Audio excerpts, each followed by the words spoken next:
Kane Corns. Thanks to Sportsbet. I'm Sarah, Olle and Kane. Plenty was made about the Cats' cushy run into September. In theory, today against the Swans, it should have been harder, but Chris Scott's men confirmed they are really ready at another premiership tilt this finals campaign. It was a 43-point win. It was convincing. Yeah, it was. I thought just a really professional performance. Like, they were challenged early and Sydney jumped out of the blocks, but this is the forward line that we want to focus on because it was no Jezza today. Jezza just the 10 disposals and didn't kick a goal, but it didn't matter because of the amount of options that this Geelong side has. So Neil kicks 4, Manor kicks 3, Stengel is back to some of his better form. He kicked a couple of rippers. There's Jack Martin.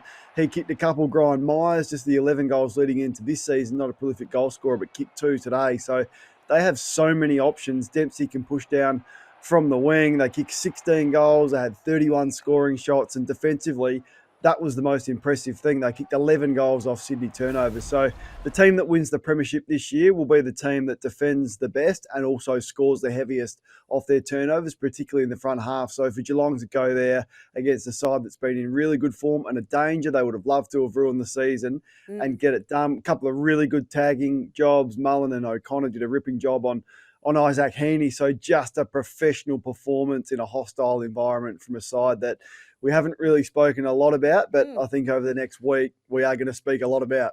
I know, it sounds silly to be sleeping on the Cats, who also have almost a clean bill when it comes to injuries as well, which certainly helps when it comes to September. So they finished this round in top 2, Kane. It looks like they will secure a top 2 finish with Richmond to come next week. I mean, is there a weakness in this side who's just been building nicely?